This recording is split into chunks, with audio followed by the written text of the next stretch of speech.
এটা তোর মুখে দাঁড়িয়ে নাই, তুই আবার ইসলামের খেদমত করবি? তোর গায়ে সুন্নতি জামাই নাই, তুই দিন কায়েমের মেহনত করবি? আরে অদ্ভুত কথা। তার এক জায়গায় তার সুন্নতের ত্রুটি আছে বলে সে ফরজ করবে না? তার ভেতরে সুন্নতের ত্রুটি আছে, মানলাম যে তার কাপড়টা যেমন হওয়া দরকার ছিল তেমন হয় নাই, মানলাম এটা তার ত্রুটি। কিন্তু তাই বলে সে এখন দিন কায়েমের মেহনত যেটা আল্লাহ ফরজ করে দিয়েছেন এটা সে করবে না, এটা কেমন কথা? কোরআন শুধু রিডিং পড়ার বই না। আলিফ লাম মিম যালিকাল কিতাবু লা রাইবা ফি হুদাল লিল মুত্তাকিন। এই কোরআনকে আল্লাহ নিজেই পরিচয় দিচ্ছেন সমস্ত ঈমানদারদের জন্য হেদায়েত, জীবন বিধান, গাইডলাইন, জীবন আদর্শ।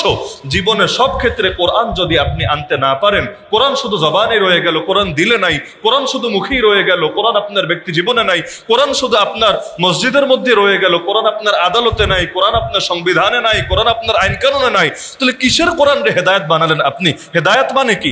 এটা দেখে দেখে আপনি পথ চিনবেন। গুগল ম্যাপ দেখে দেখে যেমন অনেক সময় গন্তব্যে যাই, এই কোরআন দেখে দেখে আপনি আপনার গন্তব্য মঞ্জিলে মাকসুদ জান্নাত পর্যন্ত যাবেন। তো কোরআন যেহেতু পরিপূর্ণ, কোরআন থেকে আপনার হেদায়েতটাও তো নিতে হবে পরিপূর্ণ। খালি মসজিদে এসে নিলে হবে না, খালি মাদ্রাসার অংশে নিলে হবে না, খালি ব্যক্তি জীবনের অংশে নিলে হবে না। প্রতিটা অঙ্গন যতদিন কোরআনের আলোয় আলোকিত না হবে, এই কোরআন আমাদের মুক্তির জন্য যথেষ্ট হবে না। আল্লাহ নিজেই সূরা বাকারায় বলেছেন, বান্দা তোরা কি কোরআনের কিছু অংশ মানিস আর কিছু অংশ অস্বীকার করিস?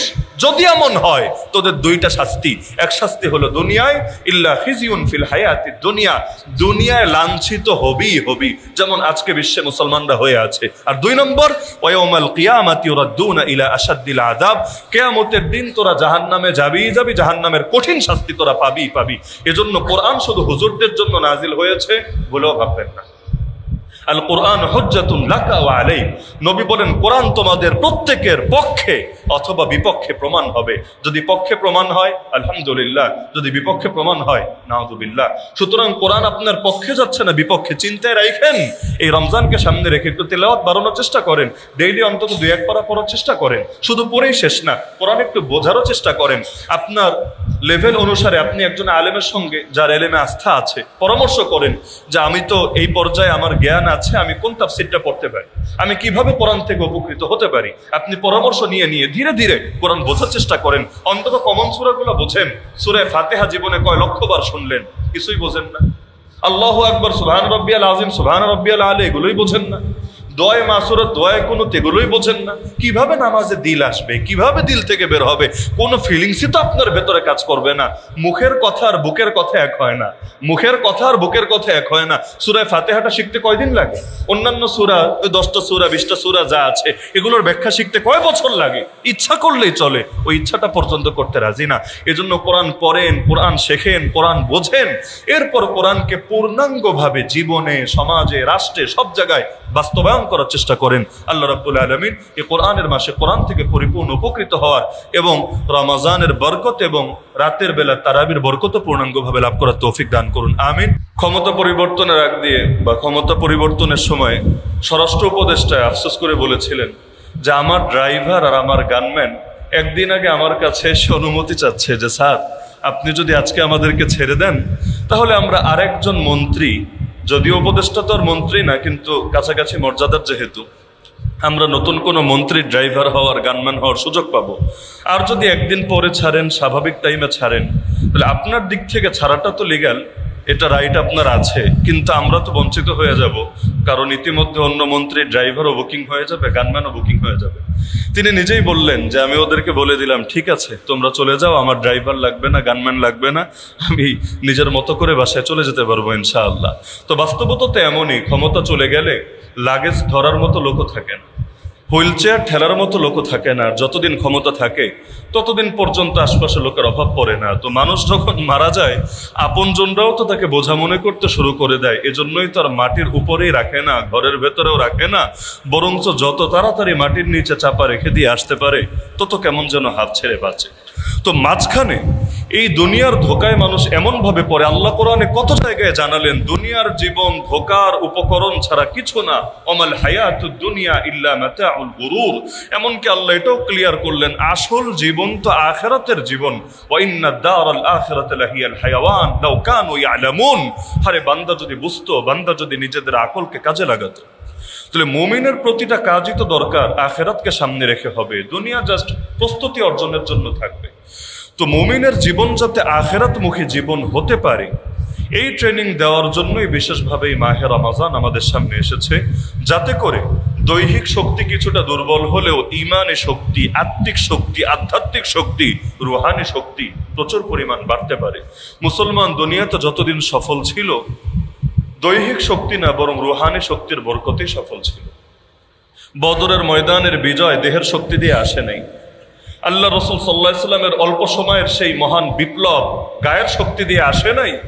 আজকে দুনিয়াতে মুসলমানের সংখ্যাও কম নাই, গায়ের শক্তিও কম নাই, কিন্তু সেই রুহানি শক্তি আমাদের ভেতরে নাই। তো যার কারণে এই রমাজানে সবচাইতে বড়, রমাজান তো সাহাবীদের জিন্দগিতেও আসতো, আমাদের জিন্দগিতেও আসতো। এমনকি ইতিহাস সাক্ষ্য দেয়, এমন বরেণ্য বুজুর্গ ছিলেন সাহাবীদের মধ্যে এবং পরবর্তী জামানার মধ্যে, রমাজানের 6 মাস আগ থেকে দোয়া শুরু করতেন, আল্লাহ আরেকটা রমজান পাওয়ার তৌফিক দাও। আর রমাজান শেষ হওয়ার পর আবার 6 মাস পর্যন্ত দোয়া করতেন, আল্লাহ যে ভুল ত্রুটি হয়েছে এগুলো মাফ করে দাও। মানে পুরো বছর রমজানকে কেন্দ্র করেই আগের 6 মাস হলো প্রস্তুতির দোয়া, আর পরের 6 মাস হলো আস্তাগফিরুল্লাহ আস্তাগফিরুল্লাহ, ক্ষমা প্রার্থনার দোয়া। বেশ এভাবেই শেষ হয়ে যেত পুরো বছর। তো রমাজানকে কেন্দ্র করে মুমিনের আলাদা কিছু প্রস্তুতি লাগবেই লাগবে, আলাদা কিছু কাজ লাগবেই লাগবে। আলহামদুলিল্লাহ, রমাজানে যে শয়তান বন্দি থাকে এবং এই মাসে যে তাকওয়া অর্জনটা সহজ হয়, এর কিছু আলামত আমরাও বুঝি। না হলে দেখবেন ইফতার করার পরে শরীর কেমন যেন ছেড়ে দেয়, মনে হয় যে না আজকে কি এত লম্বা তারাবি পড়া সম্ভব। কিন্তু আলহামদুলিল্লাহ সুম্মা আলহামদুলিল্লাহ, তারাবিতে দাঁড়ালে কিভাবে কিভাবে যেন ঠিকই শেষ হয়ে যায়। এবং পুরো মাস শেষ হওয়ার পরেও মানুষ যেই জিনিসগুলোকে মিস করে, এর মধ্যে আমার ধারণা 2টা জিনিসকে সবাই মিস করে, এক হলো ইফতার আর এক হলো তারাবি। ইফতার আর তারাবির যে মজা, এটা বাকি সারা বছরই অন্য কোনো কিছুর মধ্যে পাওয়া যায় না, পাওয়া সম্ভব না। এমনকি তারাবি যদি ধীরস্থির ভাবে হয়, আলহামদুলিল্লাহ বাংলাদেশে তো এখন পরিবর্তনের হাওয়া লেগেছে, সব জায়গায় টুকটাক লেগেছে, ভালোর লাইনেও লেগেছে, মন্দের লাইনেও লেগেছে। আগে আমরা দেখতাম তারাবি মানেই হয়ে গেছে তাড়াহুড়া, তারাবির নামাজ মানে তাড়াতাড়ির নামাজ, যত তাড়াতাড়ি শেষ করা যায়, এমনকি এটাকে কেন্দ্র করে আলাদা প্রতিযোগিতা হতো। আমি আমার নিজের জীবনে 1.5 যুগের বেশি লাগাতার তারাবি পড়িয়েছি। এখন যেহেতু রমাজানে দেশের বাইরে সফর থাকে, এজন্য চাইলেও সুযোগ পাই না।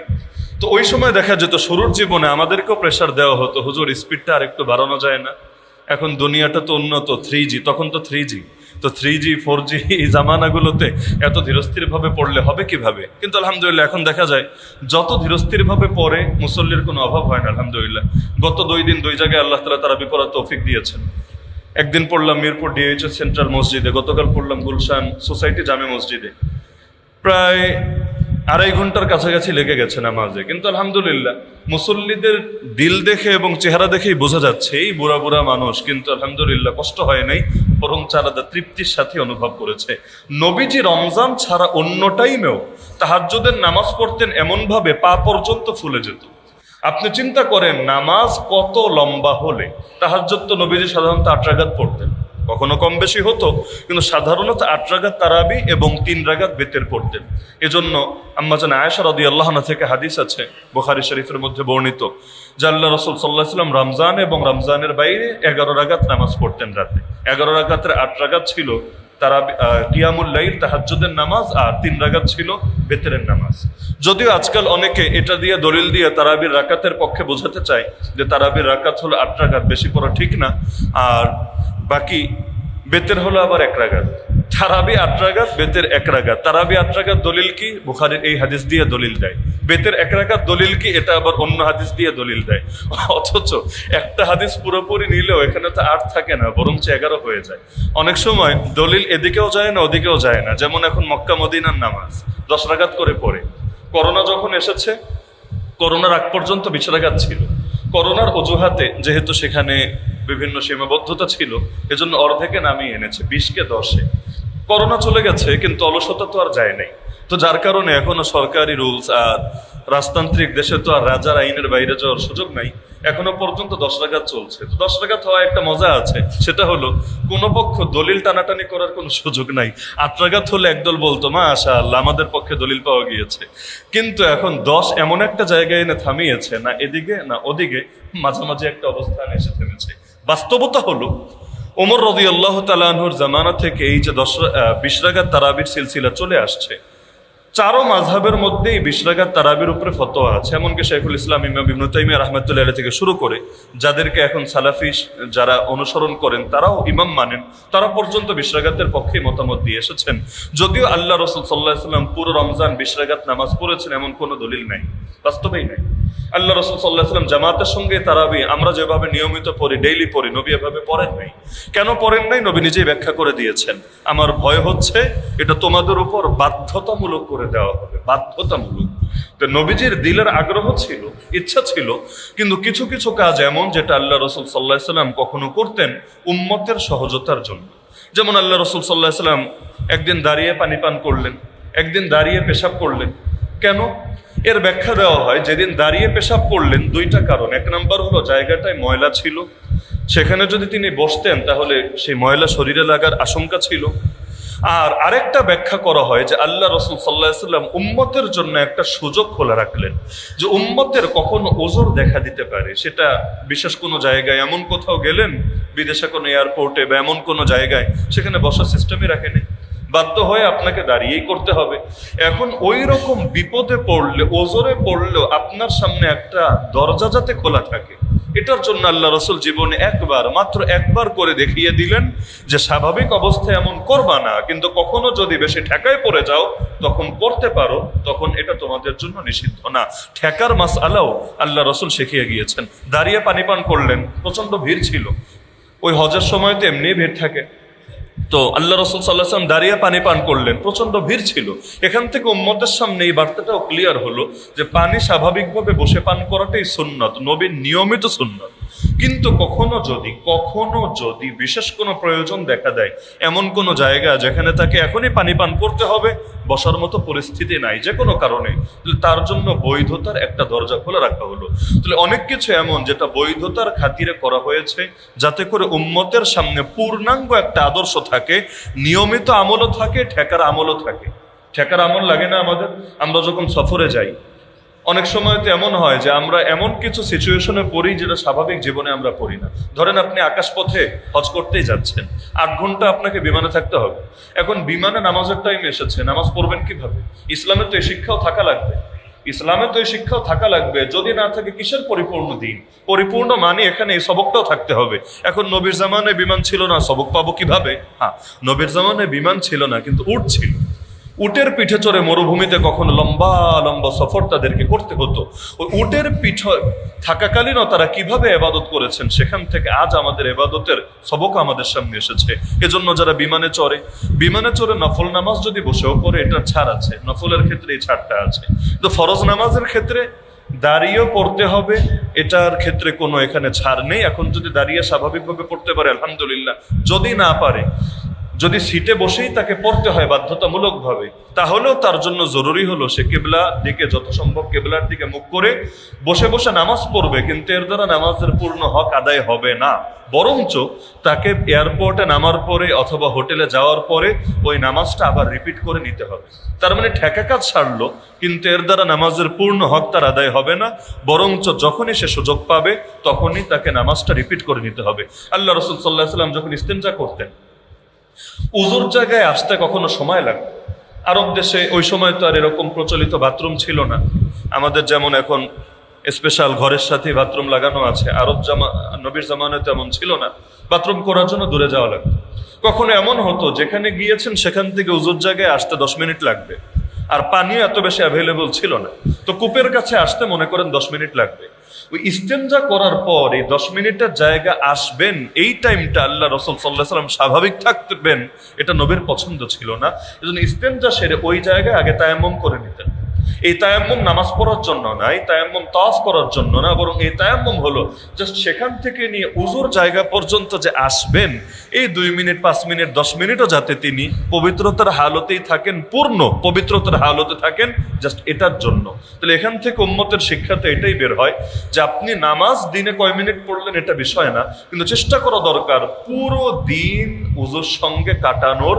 যদি আপনি পুরো দিন পবিত্রভাবে কাটাতে পারেন, দিলের মধ্যে কি যে পবিত্র অনুভূতি লাভ করবেন এটা ভাষায় প্রকাশ করা সম্ভব না। কয়েকদিন করেই দেখেন ইনশাআল্লাহ। ঘুমাতে যাওয়ার আগেও উযু করেন, দোকানে বসার আগেও উযু করেন, সব সময় যখনই বাথরুমে গেলেন, যখনই উযু ভাঙলো আপনি উযু করে থাকেন। সার্বক্ষণিক উযুর হালতে থাকলে দিলের মধ্যে আলাদা এক ধরনের পবিত্রতার অনুভূতি কাজ করবে ইনশাআল্লাহ। এজন্য এই হাদিস আশা করি শুনেছেন কেউ কেউ। আবু দাউদ শরীফে হাদিস আছে, উটের গোশত খেলে নবী উযু করতে বলেছে। এটা নিয়ে অনেকে পেরেশান। গত রাত্রেও আমাকে একজন সে পুরান ঢাকা থেকে ফোন দিয়ে জিজ্ঞেস করছে, হুজুর আমাদের দুইজনের তো ফাইট লেগে গেছে, পুরো তর্ক। কি নিয়ে? যে সে বলছে উটের গোশত খেলে উযু ভেঙে যাবে, উযু করা লাগবেই লাগবে। আমি বলছি কেন উটের গোশত খেলে উযু কেন ভাঙবে? গরুরটা খেলে ভাঙে না, খাসিরটা খেলে ভাঙে না, উজুরটা খেলে কেন ভাঙবে? উযু উট কি এমন পাপ করে ফেলেছে যে তার গোশতের মধ্যেও নাপাকি ঢুকে গেছে? তো এখন আমাকে বললো হুজুর সমাধান কি? আমার তো মনে হচ্ছে হাদিসটা ভুয়া বা জাল। আমি বললাম না ভাই, হাদিসটা সহি। হাদিস জালও না, হাদিস ভিত্তিহীনও না, হাদিসটা ভুয়াও না, প্রমাণিত হাদিস, আবু দাউদ শরীফে বর্ণিত হাদিস। কিন্তু এর ব্যাখ্যা আবার সে যেটা করেছে ব্যাখ্যা এটা না। তাহলে ব্যাখ্যা কি? ব্যাখ্যা হলো আল্লাহ রাসূল সাল্লাল্লাহু আলাইহি ওয়াসাল্লাম কিছু আদেশ করেছেন এটা উম্মতের জন্য বাধ্যতামূলক হিসাবে, আর কিছু আদেশ করেছেন পরামর্শ হিসাবে। পরামর্শ যদি এটা করে উম্মতের কিছু ফায়দা হবে এভাবে। যেমন নবীর জামানে এক দাসী ছিল যার নাম বারিরা রাদিয়াল্লাহু আনহা। দাসী থাকাকালীনই তার বিয়ে দিয়েছিল তার মনিব একজন পুরুষের সঙ্গে। এক পর্যায়ে তার মনিব তাকে মুক্ত করে দিল যে তোমাকে আর দাসী রাখবো না, আমি আজাদ করে দিলাম, তুমি স্বাধীন। ইসলামে একটা বিধান হলো কেউ দাসী থাকাকালীন মনিব যদি তাকে বিয়ে দেয়, যখন সে স্বাধীন হবে, আজাদ হবে, তখন সে ইচ্ছার স্বাধীনতা পায়। সে চাইলে আগের সংসার বহাল রাখতে পারে, আবার চাইলে সে সেই সংসারকে বিচ্ছিন্ন করে নতুন করে অন্য কারোর সাথে বৈবাহিক বন্ধনে আবদ্ধ হতে পারে। নারীর স্বাধীনতার রক্ষা করেছে ইসলাম। কারণ দাসী থাকাকালীন তার ইচ্ছার খুব বেশি গুরুত্ব থাকে না। মনিব তার মতামত নিয়েই বিয়ে দিবে এটা হয়তো সব ক্ষেত্রে হবে না, এমন হতে পারে মনিব তার উপর চাপিয়ে দিয়েছে। তো যখন সে স্বাধীন হবে তার এই ইচ্ছার সুযোগ থাকবে, সে চাইলে আগের সংসারও রাখতে পারে, চাইলে ভাঙতে পারে। তো বারিরা রাদিয়াল্লাহু আনহা যখন স্বাধীন হয়েছেন তিনি জানিয়ে দিলেন যে আমি আমার স্বামীর সঙ্গে সম্পর্ক ছিন্ন করে দিলাম, এই সংসার আমি আর রাখবো না। তার স্বামী তাকে এত বেশি ভালোবাসতেন তিনি পাগলের মতো হয়ে গেলেন। তিনি মদিনার অলিতে গলিতে একদম পুরো কান্নাকাটি করতে লাগলেন। এমন আফসোস, মানে মনে হচ্ছিল যে তার জীবনই আর বাঁচবে না, তিনি বিশাল ক্ষতিগ্রস্ত হয়ে যাবেন। সাহাবীরা নবীর কাছে গিয়ে বললেন, ইয়া রাসূলুল্লাহ, এখন ইসলামের বিধান অনুসারে বারিরা তো নিজের স্বাধীনতা উপভোগ করেছে, কিন্তু তার সাবেক স্বামীর তো জীবন যায় যায় অবস্থা, এখন কি করা যায় আপনি বলেন। নবীজি বারিরা রাদিয়াল্লাহু আনহুকে ডেকে তাকে পরামর্শ দিলেন, শোনো বারিরা, তুমি তার সঙ্গে সম্পর্কটা বহাল রাখো, সম্পর্কটা ভাঙার দরকার নেই, তুমি তার সঙ্গে সম্পর্কটা স্বাভাবিক রাখো। বারিরা রাদিয়াল্লাহু আনহু শুনে ডাইরেক্ট প্রশ্ন করলেন, ইয়া রাসূলুল্লাহ, এটা কি আদেশ নাকি পরামর্শ? ডাইরেক্ট নবীর সঙ্গে।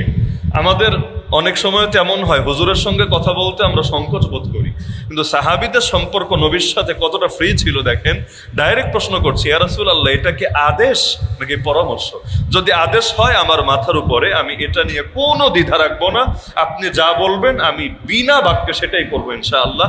আর যদি পরামর্শ হয় তাহলে তো এটা গ্রহণ করা বা না করার ক্ষেত্রে আমি স্বাধীন, তাই না? নবীজি বললেন, না, এটা আদেশ না, এটা আল্লাহর পক্ষ থেকে বাধ্য করা কোনো নির্দেশ না, বরং জাস্ট আমার ব্যক্তিগত পরামর্শ। এবার তিনি বললেন, ইয়া রাসূলুল্লাহ, তাহলে পরামর্শটা আমি নিতে পারলাম না, দুঃখিত। পরামর্শটা আমি নিতে পারলাম না, দুঃখিত। আল্লাহ রাসূল সাল্লাল্লাহু আলাইহি ওয়াসাল্লাম কিছু মনে করলেন না এবং তিনি তার আগের সংসারে আর ফিরে গেলেন না। তাহলে কি বুঝলেন? নবীজি সব আদেশ এক পর্যায়ে না, বরঞ্চ আদেশটা তিনি কি হিসাবে দিচ্ছেন এটা মুখ্য বিষয়। কোরআন খুললে দেখবেন এই মূলনীতিটা বোঝানো আজকে আমাদের আলোচনার সঙ্গে খুব বেশি জরুরি ছিল না, কিন্তু এখন অনেকেই পড়াশোনা করে, আলহামদুলিল্লাহ, এটা ভালো জিনিস। তো পড়াশোনা করতে গিয়ে কারো কারো বদহজম হয়ে যায়, এক মূলনীতি নিয়ে আরেক জায়গায় ফিট করে দেয়। ইসলামের কোরআন বোঝার একটা মূলনীতি হলো যে আল্লাহ যেটা আদেশ করেন সেটা অবধারিত হয়ে যায়, স্বাভাবিক নীতি এটা।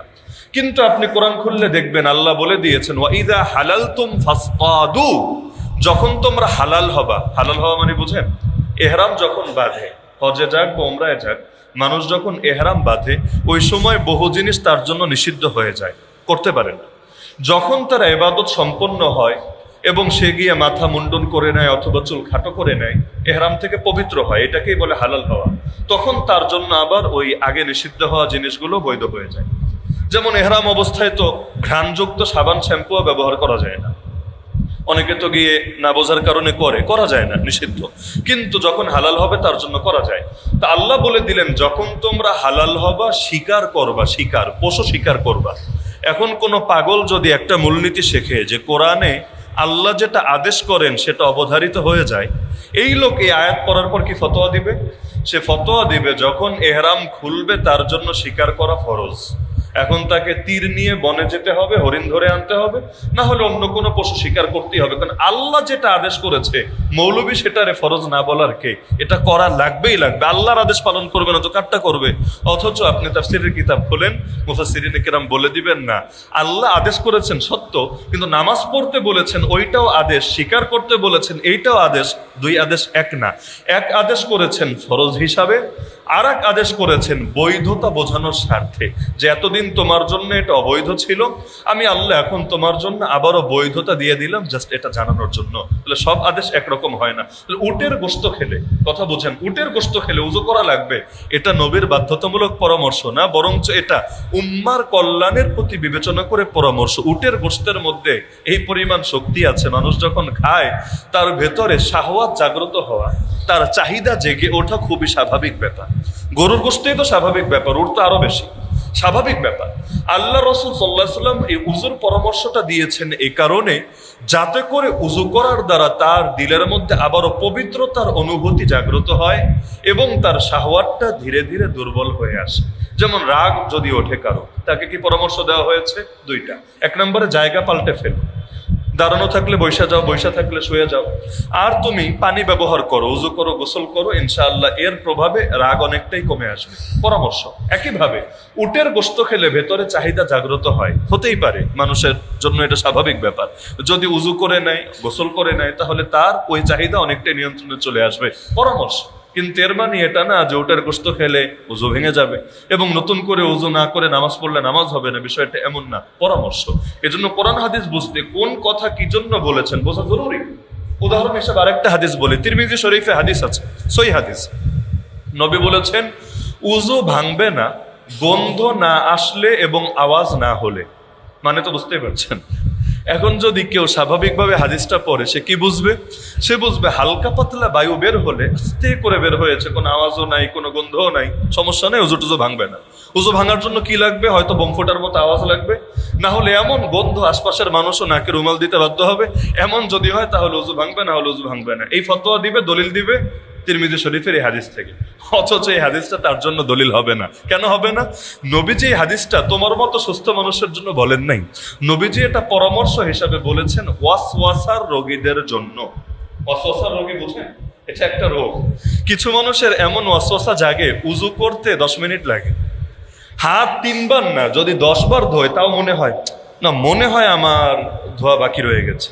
এমন লোক আছে উযু করে মসজিদে আসার আগে তার মনে হয় এই এক ফোঁটা মনে হয় আবার বের হয়ে গেছে, আবার গিয়ে উযু করে, আবার আসার আগে মনে হয় এই মনে হয় আরেক ফোঁটা বের হয়েছে, আবার গিয়ে উযু করে আসে। এরকম ওয়াসওয়াসা রোগ, আল্লাহ হেফাজত করুক, এটা হাসার জিনিস না, এটা আসলে কষ্টের জিনিস। যার হয় সে বোঝে। এমন মানুষ আছে পেশাব করার পর পবিত্র হতে তার দেখা যায় 5 মিনিট লাগে। কেন? তার মাথায় মনে হয় যে না, আমি এখনই টিস্যুটা ফেলে দিলে আমার মনে হয় আরো কিছু বের হবে, আমার মনে হয় উযুর উপর এটা প্রভাব পড়বে। কষ্টকর এটা। ওয়াসওয়াসা একটা রোগ, এটার আলাদা চিকিৎসা আছে, ইসলাম অনুসারেও চিকিৎসা আছে আর জাগতিক চিকিৎসাও আছে। তো কারো যদি এমন রোগ হয় যে তার মনে হয় খালি বায়ু বের হচ্ছে আর হচ্ছে আর হচ্ছে আর হচ্ছে, সারাদিন খালি মনে হতেই থাকে বায়ু বের হচ্ছে, এই লোক নামাজ পড়বে কেমনে? নামাজ পড়বেটা কিভাবে? তার তো নামাজে দাঁড়ালে প্রত্যেক রাকাতেই মনে হবে উযু তো ভেঙে গেছে, আবার যাবে উযু করবে, আবার দাঁড়ালে মনে হবে, লাস্টে তো বলবে দেখ নামাজই পড়বো না। এভাবে তো সম্ভব না, নামাজই পড়বো না। সে কি করবে? নবীজি তাকে বলে দিলেন, সুস্থ রোগীকে না, তাকে বলে দিলেন যে তোমার জন্য করণীয় হলো তুমি সম্পূর্ণ 100% নিশ্চিত হওয়ার আগ পর্যন্ত সন্দেহকে কাজে লাগাবা না। যতক্ষণ 100% নিশ্চিত না হবা। কিভাবে নিশ্চিত হবা? এই যে 2টা আলামত নবী বললেন, এর আগ পর্যন্ত সন্দেহকে তুমি মোটেও কাজে লাগাবা না, সম্পূর্ণ নিশ্চিত হওয়ার পর তুমি ফিরবে। একইভাবে উযুর ক্ষেত্রে নবীজি বলেছেন যে কাপড়ের উপর লুঙ্গি থাক আর পায়জামা থাক একটু পানি ছিটায় দিবা। কেন? ওই যে যাদের সমস্যা হয়, মনে হয় বের হয়েছে, তো একটু পানি ছিটায় দেবে এটা, তাহলে আর তোর মনে হবে না, তোর যদি তো পরে সন্দেহ জাগে, মনে হবে আরে পানি তো আমিই দিয়েছি, এটা অন্য কোনো পানি না। তাহলে সুস্থ মানুষের ফতোয়া আলাদা, এটা আলাদা। একইভাবে যেখানে গোসল করে পেশাব করা নিষেধ, যেখানে গোসল করে মানে ওই জায়গাটা আলাদা কমোডও না, ওই জায়গাটায় পেশাব করা নিষেধ। কেন? আগের যুগে সাধারণত এরকম পানি প্রবাহিত হওয়ার আমাদের যেমন সুন্দর সিস্টেম, পানি ঢালবে না সুন্দর মতো চলে যাবে, এরকম সিস্টেম ছিল না। দুনিয়াটা এত উন্নত হয়ে সারে নেই। তো এখন মাথায় পানি ঢাললে দেখা যেত পানিগুলো জমা থাকতো।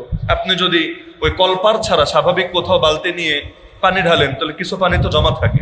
তো নবীজি পরামর্শ দিয়েছেন এখানে পেশাব যদি কেউ করে কি হবে, আগে পেশাব করলো পরে পানি ঢেলে গোসল করলো, কি হবে? যখন সে আসবে তার মনে হবে আরে পেশাবের সাথে পানি যখন মিশ্রিত হয়েছে পুরো পানিই তো না পাক, আর আমি যখন পানি ঢেলেছি একটু একটু ছিটা তো এসেছেই গায়ে, ছিটা যেহেতু এসেছে আমার গাও না পাক, আমি নামাজ পড়বো কিভাবে, আমি এখন ইবাদত করব কিভাবে? তো যার কারণে ওয়াসওয়াসা যাতে না আসে এজন্য আল্লাহ রাসূল এই পরামর্শ দিয়েছেন। এজন্য মাথায় রাখবেন কোন দলিল কার জন্য হয় এটা ভালো করে বোঝা দরকার। তো এই যে তারাবি প্রসঙ্গে এতগুলো কথা বললাম, এত মূলনীতি শেখানো দরকার ছিল না। তো তারাবির ক্ষেত্রে যারা বলে যে 8 রাকাতের বেশি পড়লে বেদাত হবে, এমন এক শ্রেণীর লোক আছে না?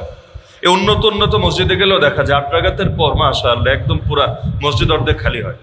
আমার ছোট 2টা বাচ্চাকে নিয়ে নামাজ পড়লাম 2 দিন, একটা 6.5 বছর আর একটা 5 বছর। যখনই বের হয় আমারে বলে আব্বু জোরে জোরে, তো আব্বু মানুষ বের হয়ে যাচ্ছে কেন? এখন আমিও সংকোচে পড়ে যাই আসলে কি বলে জবাব দিব, কোন জবাবটা তাদের বোঝার জন্য সহায়ক হবে। এখন কেন বের হচ্ছে এটা তো ইখতিলাফ তারে বোঝানো আমার পক্ষে সম্ভব না। হ্যাঁ, এখন আমি এটা বলছি না যে ব্যক্তি 8 রাকাত পরে বের হয় তার নামাজ পড়াই উচিত না, তার আসাই উচিত না, না না, এগুলো তো নির্বুদ্ধিতা, এগুলো অধ্যত্ত। যে যতটুকু পড়বে সে তার সওয়াব পাবে। কেউ যদি তারাবি 2 রাকাত পড়ে 2 রাকাতে সওয়াব পাবে, কেউ যদি 10 রাকাত পড়ে 10 রাকাতে সওয়াব পাবে। এখন যে 2 রাকাত পড়ে আমি তো তারে বলতে পারি না ভাই তুমি মসজিদে আইসই না, তুমি নামাজ পড়ই না, এটা তো বাড়াবাড়ি। একজন মানুষের মধ্যে যতটুকু আছে সেটা স্বীকৃতি দেওয়া দরকার, যেটা নাই সেটার জন্য মেহনত করা দরকার। এটাই তো ইসলামের শিক্ষা।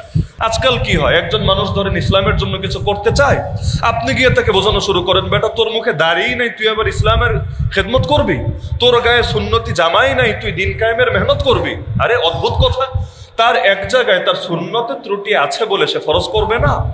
তার ভেতরে সুন্নতের ত্রুটি আছে মানলাম, যে তার কাপড়টা যেমন হওয়া দরকার ছিল তেমন হয় নাই, মানলাম এটা তার ত্রুটি। কিন্তু তাই বলে সে এখন দিন কায়েমের মেহনত যেটা আল্লাহ ফরজ করে দিয়েছেন এটা সে করবে না, এটা কেমন কথা? যার যেটা, এমন বহুত মানুষ আছে, বহুত পাগল আছে, ওরা তারাবি পড়ে না কেন? আপনি তারাবিতে আসার সময় বলবেন চল দোস্ত তারাবি পড়ে আসি, না আমি তারাবি পড়বো না, কেন? আমি রোজা রাখি নাই, বলে না? আর রোজা রাখে নাই, এক পাপ করেছে, তো তারাবি না পড়ে কি পাপের পাল্লা আরো ভারী করবে নাকি? অদ্ভুত ব্যাপার। একটা করো নাই তো আরেকটা করো। অনেক সময় গ্রামের মাহফিলে ছিন্নি দেয়, তবরক বলে এটাকে, গ্রামে এটা খুব ভালো চলে অনেক গ্রামে। তো এখন যখন তবরক দেয়, আর মাহফিলের শ্রোতা আগে কত ছিল এটা বিষয় না, আগে যদি থাকে 10,000, তবরক দেওয়ার সময় হয়ে যায় 20,000। কেন? কারণ অনেকে চিন্তা করে, বিশেষ করে ছেলেপেলেরা চিন্তা করে যে আমরা বয়ান শুনি নাই, ঠিক আছে মানলাম এক পাপ করেছে, যদিও পাপ না, মানে বোঝার ক্ষেত্রে এক পাপ করেছি, এখন সিন্নি না নিয়ে কি আরো পাপ করবো নাকি? পাপের পাল্লা এত ভারী করা যাবে না, অন্তত পাপের পাল্লাটা হালকা রাখি। এজন্য ওয়াজ না শুনলে নাই, সিন্নি নেওয়ার ক্ষেত্রে যুদ্ধ করতে হবে, প্রতিযোগিতা করতে হবে, এটা চলে বাংলাদেশের মধ্যে। তো এখন আপনি রোজা রাখেন নাই, অবশ্যই ত্রুটি, কিন্তু তারাবি পড়ার জন্য রোজা রাখা কি বাধ্যতামূলক? তারাবি না পড়লে আরেকটা ইবাদত ছুটছে না আপনার? রোজা রাখেন নাই, একটা ছুটে গেল, তারাবি পড়লেন না, আরো একটা ছুটে গেল। তাহলে সুতরাং একটার জন্য আরেকটারও তো এই করা উচিত না। একইভাবে অনেকে আছে রোজা রমজানের দিনে ঠিকভাবে নামাজ পড়তে পারে না বলে রোজাই রাখে না, যে আমার ব্যবসায়িক চাপ এত বেশি, জোহরটা আমার মিস হয়ে যায়, আসরটা মিস হয়ে যায়। নিঃসন্দেহে নামাজ ত্যাগ করো বড় পাপ, কোনো সন্দেহ নাই, বড় পাপ। কিন্তু নামাজও ত্রুটি আছে বলে ইচ্ছা করে রোজায় ত্রুটি করবেন, এটা তো কিছুতেই হয় না। বহুত লোক ফরজ হজ করে না, কেন? হুজুর আমার মধ্যে এত ত্রুটি, এই বয়সে আসলে হবে না, আগে বুড়া হই, বাচ্চা কাচ্চা বিয়া দেই, নাতিপুতি হোক, এরপর আমি পীরে কামেল হব, জামানের হাসান বসরি হব, এরপর হজ করে একদম আলিফের মতো সোজা হয়ে যাব, বাকি জীবন একদম পুরা হাসান বসরি হয়ে কাটাবো। অদ্ভুত ব্যাপার। আমরা জোয়ানকালে হজে গিয়ে জান বের হয়ে যায়, বাস্তব। এখন হজ বহুত সহজ, যারা মুরব্বীরা আগে গিয়েছেন, এখনের জামানা গেলে আপনার মনে হবে যে জান্নাতে চলে এসেছেন, এত সহজ হজ। তারপরও এই জুয়ান মানুষেরই জান বের হয়ে যায়। আমার বারবার খালি মুরব্বীদের দেখছিলাম, আফসোস হচ্ছিল, আমারই এত কষ্ট হচ্ছে, আল্লাহর বান্দা কিভাবে কি পাচ্ছে। তাহলে দেখা যাচ্ছে জুয়ানকালে এত কষ্ট, তাহলে বুড়াকালে কি হয়? তাহলে শক্তি থাকতেই তো এটা কাজে লাগানো দরকার, শক্তি শেষ হওয়ার পর এটা করে কি হবে? এজন্য কেউ যদি 8 রাকাত পরে 8 রাকাতে সওয়াব পাবে, কোনো সন্দেহ নেই। 12 রাকাত পড়লে 12 রাকাতে সওয়াব পাবে, কোনো সন্দেহ নাই। 20 রাকাত পড়লে 20 রাকাতে সওয়াব পাবে, কোনো সন্দেহ নাই। পড়বে যত বেশি সওয়াব হবে তত বেশি ইনশাআল্লাহ। কিন্তু তাই বলে কম পড়ে আপনি কম পড়ার পরে যারা বেশি পড়েছে তাদের বিরুদ্ধে ফতোয়ার কামান তো লাগাতে পারেন না, ফতোয়ার কামান তো লাগাতে পারেন না। কিসের ভিত্তিতে লাগাবেন? দলিল দিবে আল্লাহ নবী তো পড়েছেন 20 রাকাত, পারলে একটা দলিল দাও। আরে ভাই, নবী পড়েছেন কত রাকাত এটা নিয়ে কোনো দলিল কেউ দিতে পারবে না। নবীজি যে পড়েছিলেন 3 দিন তারাবি সাহাবীদেরকে নিয়ে পড়েছেন, ঠিক কয় রাকাত পড়েছেন এই সংক্রান্ত কোন সহি হাদিস কেউ দেখাতে পারবে না। এখন যদি কেউ দুর্বল টুর্বল দেখে এগুলো দিয়ে চলবে না, সহি হাদিস কেউ দেখাতে পারবে না, রাকাত সংখ্যাটা এখানে উল্লেখ নাই। কিন্তু আল্লাহ নবী যে এটা বলেছেন এটা কে না জানে? তোমরা আমার আদর্শকেও আঁকড়ে ধরো, আমার খুলাফায়ে রাশেদিনের আদর্শকেও আঁকড়ে ধরো। নবী বলেছেন নাকি বলেন নাই? এক সুন্নত মানতে বলেন নাই, 2 সুন্নত মানতে বলেছেন। আলাইকুম বিসুন্নতি, তোমরা আমার সুন্নতকে আঁকড়ে ধরো, ওয়া সুন্নাতিল খুলাফায়ে রাশিদিন আল মাহদিয়িন, এবং হেদায়েত প্রাপ্ত সঠিক পথের অনুসারী খুলাফা যারা আছে, খলিফা যারা আছে, তাদের আদর্শ আঁকড়ে ধরো। কয় সুন্নত মানতে বললেন? 2 সুন্নত। এজন্য আমাদের নামও আহলে সুন্নাত ওয়াল জামাআত, তাই না? আছে নবীজি বললেন আমার উম্মতের সব কয়টা দল যাবে জাহান্নামে। বনি ইসরাইল 72 দল হয়েছে, আমার উম্মত 73 দল হবে, সব কয়টা যাবে জাহান্নামে, একটা দল বাদে। জিজ্ঞেস করা হলো তারা কারা? কি বললেন? মা আনা আলাইহি ওয়া আসহাবি, যাদের আদর্শ হবে 2টা, একটা না, যাদের আদর্শ হবে 2টা। 1 নম্বরে মা আনা আলাইহি, আমি মোহাম্মদ যেই আদর্শের উপরে আছি। 2 নম্বরে ও আসহাবি, এবং আমার সাহাবীরা যে আদর্শের উপরে আছে। তাহলে কি বুঝলেন? সাহাবীদের আদর্শ বাদ দিয়ে নবীর আদর্শ পূর্ণাঙ্গভাবে আঁকড়ে ধরা সম্ভব? কেউ যদি সাহাবীদের আদর্শ ছেড়ে দেয় হাদিসগুলোর উপর আমল কিভাবে হবে আমাকে বলেন? কেউ যদি রাজনীতি সংক্রান্ত ইসলামের মাসালা শিখতে চায়, রাজনীতি সংক্রান্ত, আর সে চিন্তা করে খুলাফায়ে রাশেদিনের দিকে তাকাবো না, শুধু আল্লাহ নবীর মদিনার 10 বছরের আদর্শ দেখেই ইসলামের রাষ্ট্রবিজ্ঞান আমি শিখে ফেলবো, আমি চ্যালেঞ্জ করে বলবো কিয়ামত পর্যন্ত সে পারবে না, সম্ভবই না। শাসক কিভাবে নির্বাচিত হবে, একটা দেশের রাষ্ট্রপ্রধান কিভাবে নির্বাচিত হবে, এই মাসালার সমাধানও আপনি করতে চাইলে আপনাকে খুলাফায়ে রাশিদিনে আসতে হবেই, এর বাইরে কোনো দরজা খোলা নেই। আবু বকর কিভাবে নির্বাচিত হয়েছেন, ওমর ওসমান আলী কিভাবে নির্বাচিত হয়েছেন রাদিয়াল্লাহু আনহুম আজমাইন, এর বাইরে কোনো সুযোগই নেই। মহাত্মা গান্ধী পর্যন্ত বলেছেন যে আমি ওমরের জীবনী পড়েছি, তার থেকে উপকৃত হয়েছি। কেন ওমরের জীবন? কেন রাসূলের জীবন না পড়ে ওমরের জীবন কেন? রাসূলের জীবন পড়ে নাই সেটা আমি বলছি না, কিন্তু ওমর কেন? কারণ ওমরের জীবন আল্লাহ রাসূলের জীবন থেকে আলাদা করার সুযোগ নাই। যেমন নবীর পথ আর আল্লাহর পথ আলাদা না এক? নবীর পথ আর আল্লাহর পথ আলাদা না কি এক? নবীকে মানা খালি নবীকে মানা না আল্লাহকেও মানা?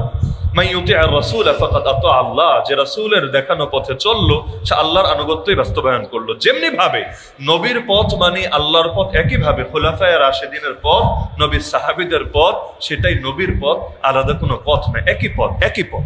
তো যার কারণে কেউ যদি মনে করে নবীর সাহাবীরা বেদাত করেছে, খুলাফায়ে রাশিদিন বেদাতের উপর প্রতিষ্ঠিত থেকেছে, অর্থ ভাই ইমানের মধ্যে সমস্যা হয়ে গিয়েছে।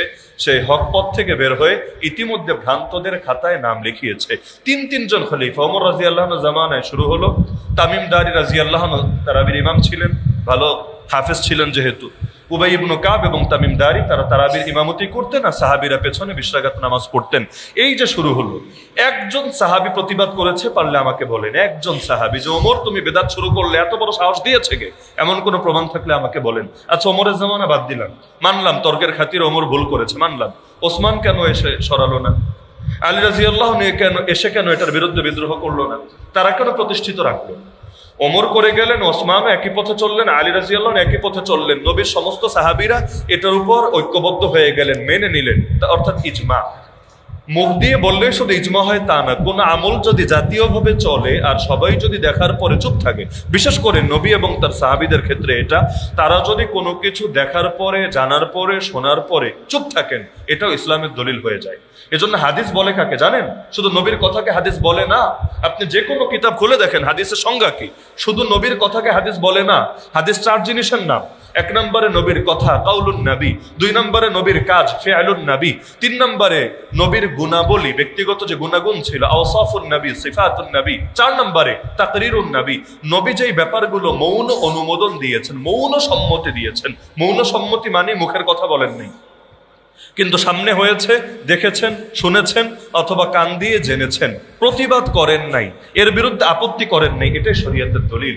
হাদিসে স্পষ্ট আছে, নবী বলেন আমার উম্মত কখনো গোমরাহির উপর এক হবে না, গোটা উম্মত কখনোই গোমরাহির উপর এক হবে না। আল্লাহ রাসূলের একাধিক সহিহ হাদিসের মধ্যে আছে লা তাজতামিউ উম্মতি আলা দালালা।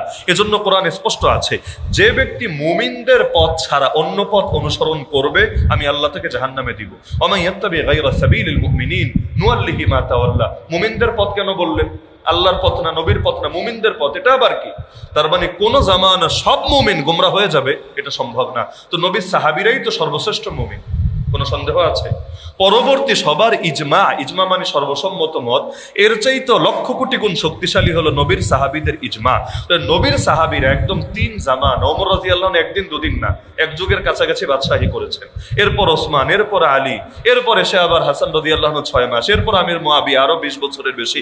এত লম্বা সময় যেই আমল চলেছে, এরপর তাবে জামানা চলেছে, এটাকে আপনি কিভাবে ভাবেন? এজন্য আবু হানিফাকে জিজ্ঞেস করা হলো, ইমাম আবু হানিফা রাহমাতুল্লাহকে প্রশ্ন করা হলো যে নবীজির থেকে তারাবির রাকাত সংখ্যা পেলাম না, তাহলে ওমর রাদিয়াল্লাহু আনহু কিভাবে নিজের থেকে স্টার্ট করলেন? প্রশ্ন করা হলো। ইমাম আবু হানিফা বললেন, তোমার মাথায় এটা আসলো কিভাবে যে ওমরের কাছে নবীর পক্ষ থেকে কোনো দলিল ছিল না, দলিল ছাড়াই ওমর নিজের থেকে শুরু করেছেন আর সব সাহাবীরা মেনে নিয়েছেন? তোমার মাথায় এটা আসলো কিভাবে? আসলোটা কিভাবে? এজন্য মাথায় রাখবেন, 20 রাকাত তারাবিকে কেউ যদি বেদাত বলেন, নিঃসন্দেহে এটা আপনার ইলম, আপনার ঈমান দুটোর জন্যই খতরনাক হবে। কারণ এই বেদাতের ফতোয়া সবার আগে খুলাফায়ে রাশিদিন এবং নবী সাহাবীদের উপর পড়বে। এজন্য জবান সাবধান। নিজের আমলের ত্রুটি থাকলে থাক, কিন্তু তাই বলে অন্যটার বিরুদ্ধে ফতোয়াবাজি করতে চায় না। আগেও আমরা এক আলোচনায় বলেছিলাম, বাংলাদেশে নারী নেতৃত্ব চলে, তাই না? স্বাভাবিক, রাষ্ট্রপ্রধানও অনেক সময় নারী হয়। তো এখন আপনি কোনো দল করেন, সেই দলে রাষ্ট্রপ্রধান নারী, তো হোক, আপনি এটাকে আপনার আমলের ত্রুটি হিসাবে দেখেন, কিন্তু তাই বলে ইসলামের বিরুদ্ধে ফতোয়া লাগাতে যায়েন না যে ইসলামে এই হাদিসটা ভুল আছে। বুখারী শরীফে যে হাদিসে এটা বলা আছে যে নারী নেতৃত্বের বিপক্ষে, নবীজি ভুল বলে ফেলেছেন, নবীজি আসলে এখানে মিসগাইড হয়ে গিয়েছে, নাউযুবিল্লাহ। এগুলো বললে ইমানই থাকবে না। আমলের ত্রুটি থাকলে থাক, ইমানের ত্রুটি ঢোকায় না। আমলের ত্রুটি থাকলে থাক, ইমানের ত্রুটি ঢোকায় না। অন্তত এভাবে বিশ্লেষণ করেন যে আমার দলে অনেক ভুল আছে, এটাও একটা ভুল হিসাবে দেখলাম, আল্লাহ আমাকে মাফ করে দিও, আল্লাহ যেহেতু এটা আমার হাতে না, তুমি আমার এটার জন্য কিয়ামতের দিন পাকড়াও কইরো না, তওবা করেন। কিন্তু যদি আপনার দলে আছে বলে ইসলামের ফতোয়াই উল্টায় দেওয়ার চেষ্টা করেন, নিঃসন্দেহে এটা আপনার ঈমানকে বরবাদ করবে, এটা আপনার ঈমানের জন্য মোটেও উপকারী বিষয় হবে না। সুতরাং 20 রাকাত তারাবির বিরুদ্ধে কখনোই মন্তব্য করতে যাবেন না। 8 রাকাত পড়লে 8 রাকাতের সওয়াব পাবেন, 20 রাকাত পড়লে 20 রাকাতের সওয়াব পাবেন। তাই বলে 20-এর বিরুদ্ধেও ফতোয়া লাগাতে যায়েন না। আর কেউ 8 পড়লে তারে আবার মসজিদে আসবা না তুমি, এই জাতীয় কথা বললেন না। তবে আমি বুঝি যেটা, যারা 8 রাকাত পড়ে চলে যায়, তার আগ থেকেই যাওয়ার প্রস্তুতিটা রাখা ভালো। সেটা কিভাবে? আপনি দাঁড়ালেন এমন কোন জায়গায় যে আপনি এখন বের হওয়ার সময় আরো 100 মানুষের কাঠ ডিঙ্গিয়ে শরীরে পা লাগিয়ে বের হতে হবে, মানুষকে কষ্ট দিতে হবে, এবং আরো 10 জনের উপর প্রভাব পড়বে। বাকি যারা আপনার সঙ্গে একমত না, কিন্তু তারাও, তাদের ভেতর আইলসেমি আসবে, কারণ মানুষ দেখে প্রভাবিত হয়, এটা স্বাভাবিক। আমি যদি হাই তোলা বুঝেন, ওই যে হা করে, আমি যদি হাই তুলি, দেখবেন 10 জন এমনি হাই তুলে ফেলেছে, এটা অটো দেখে চলে আসে। ফজরের সময় মসজিদে এক কোনায়, বিশেষ করে শীতের দিনে যদি কাশি দেয়, একজন খালি যদি কোনায় কাশি দেয়, দেখবেন পুরো মসজিদে কাশির বন্যা বয়ে গেছে। একইভাবে ইমাম সাহেব যদি সালাম ফিরাতে একটু দেরি করে আর তাহিয়াতুতে বৈশা একটু লম্বা হয়ে যাচ্ছে, পেছন থেকে একজনের মনে হচ্ছে কি রে দোয়া মাসুরা শেষ, তো হুজুরে সালাম ফিরায় না। এখন সে সিগন্যাল দেয়, অনেক সময় সিগন্যাল দেয়। সিগন্যাল দিবে কিভাবে? ডাইরেক্ট তো কথা বলা যায় না নামাজে, অনেক বাঙালি আছে, একজন দেয়, একজনেরটা দিলে দেখবেন মসজিদ গরম হয়ে গেছে, সবাই মিলে এখন সিগন্যাল দেওয়া শুরু করেছে, হুজুর হলুদ কার্ড না লাল কার্ড, তাড়াতাড়ি সালাম ফিরান, আপনি কি ঘুমিয়ে গেলেন কিনা বা চিন্তায় পড়লেন কিনা, হয় অনেক সময়। তো মানুষ একজনের দ্বারা আরেকজন প্রভাবিত হয়, এটা একদম সিম্পল একটা ব্যাপার, ন্যাচারাল ব্যাপার। তাহলে সুতরাং আপনার দ্বারা আরেকজন প্রভাবিত হতে পারে, তো ভালোর লাইনে প্রভাবিত করাও ভালো, সন্দেহ নাই। ভালোর লাইনে প্রভাবিত করাও ভালো, সন্দেহ নাই। আর মন্দের লাইনে প্রভাবিত করাটাও তো মন্দ, এতো সন্দেহের কিছু নাই। সুতরাং যারা আগ পরে চলে যান, আগ থেকে সাইডে থাকেন, আগ থেকে সিস্টেম করে রাখেন, যাতে করে আপনি গেলে চুপি চাপে চলে গেলেন, আর 10 জনের উপর প্রভাব পড়লো না, এবং মানুষের কাঁধে পা লাগলো না, শরীরে পা লাগলো না, মানুষকে সাইড করতে হলো না, আলাদা করে একটা পরিবেশ এলোমেলো করার প্রয়োজন পড়লো পড়লো না, না হলে কাতার সোজা করতেও তো টাইম লাগে। আর অধিকাংশ মসজিদে কাতার আর ঠিক হয় না, ওই দেখবেন গ্যাপ গ্যাপ গ্যাপ গ্যাপ থেকেই যায়, এভাবে বাকি নামাজ শেষ করে। অথচ নামাজের জন্য কাতার ঠিক করার গুরুত্ব কি পরিমাণ বেশি সকলের জানা আছে। এজন্য তারাবির ব্যাপারে আল্লাহর ওয়াস্তে জিনিসটা মনে রাখার চেষ্টা করবেন ইনশাআল্লাহ। তো রমাজান ট্রেনিং এর মাস, রমাজান প্রশিক্ষণের মাস। এই রমাজানে নফসের বিরুদ্ধে যুদ্ধে আমাদেরকে সফল হতে হবেই হবে ইনশাআল্লাহ। নবীজি কিন্তু রমজানে খালি নফসের বিরুদ্ধে যুদ্ধ করেন নাই, একদম কাফের মুশরিকের বিরুদ্ধেও যুদ্ধ করেছেন। বদর হয়েছে কোন মাসে? বদর যুদ্ধ কোন মাসে? রমাজান মাসে। রোজা রেখে হাতের কাজ করতে অনেকের জান বের হয়ে যায়। সেখানে আল্লাহ রাসূল সাল্লাল্লাহু আলাইহি ওয়াসাল্লাম রমাদান মাসে বদরের ময়দান, ইসলামের সবচাইতে কঠিন যুদ্ধ যেটা, সেই যুদ্ধ পর্যন্ত এই রমাজানুল মুবারকের মধ্যে আল্লাহ রাসূল সাল্লাল্লাহু আলাইহি ওয়াসাল্লাম করেছেন। তো এজন্য রমাজানকে সামনে রেখে আমাদের ট্রেনিং হতে হবে নফসের বিরুদ্ধে, এমন ভাবে যে আমি আমার নফসকে আমার নিজের কন্ট্রোলে নিয়ে আসলাম, আমার পাগলা ঘোড়াকে আমার নিজের কন্ট্রোলে নিয়ে আসলাম। নফসকে মেরে ফেলা সম্ভব না, কিন্তু এটাকে কন্ট্রোলে আনা সম্ভব। আমার নফস আমার কথা শুনবে, আমি ওর কথা শুনবো না।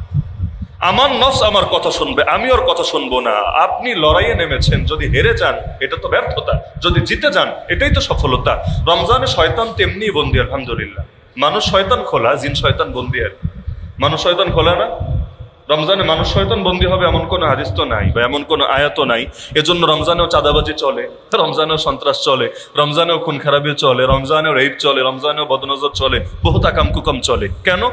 ওই শয়তান বন্দী, কিন্তু মানুষ শয়তান তো খোলা আছে। আল্লাযী ইউওয়াসওয়িসু ফী সুদুরিন নাস মিনাল জিন্নাতি ওয়ান নাস। এই মানুষ শয়তান মানুষের দিলে কুমন্ত্রণা দিতে থাকে, কত আজীব আজীব রকমের কুমন্ত্রণা। আর নফস তো খোলাই আছে, নফস তো শয়তানের চাইতেও খারাপ। শয়তানকে শয়তান বানিয়েছিল কে? তার নফস।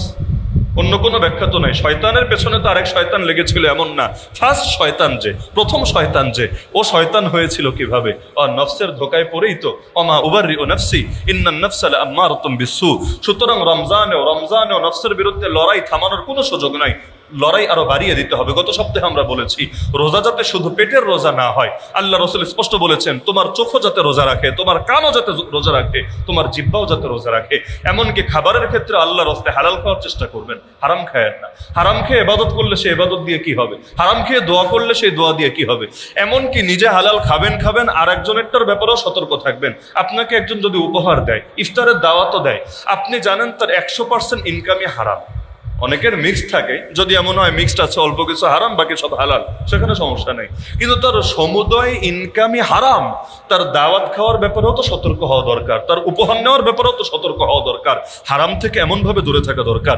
রমজানেও অনেক মানুষ সুদে জড়ায়, ব্যাংকিং সুদ, আরো বিভিন্ন সেক্টরের সুদ। এখন তো সুদকে লোকে সুদও মনে করে না। এটার ব্যাপারেও সবার সজাগ এবং সতর্ক হওয়া দরকার। রমজান দেখতে দেখতেই শেষ হবে। আজকে এক জুমা পড়লেন, সামনে আর 3টা জুমা পাবেন, দেখতে দেখতেই শেষ হয়ে যাবে। কিন্তু প্রতিটা মুহূর্তকে আল্লাহর রাস্তে কাজে লাগানোর চেষ্টা করেন। এই রমজান আপনাকে এক অনন্য উচ্চ মর্যাদায় পৌঁছে দেবে ইনশাআল্লাহ। রমজান কোরআনের মাস। এই মাসে আল্লাহ কোরআন নাজিল করেছেন। এক রাতে পুরো 30 পারা কোরআন লৌহে মাহফুজ থেকে দুনিয়ার নিকটবর্তী আসমানে নাজিল করেছেন। এরপর দুনিয়ার নিকটবর্তী আসমান থেকে আমার নবীর উপরে 23 বছর জুড়ে নাজিল করেছেন।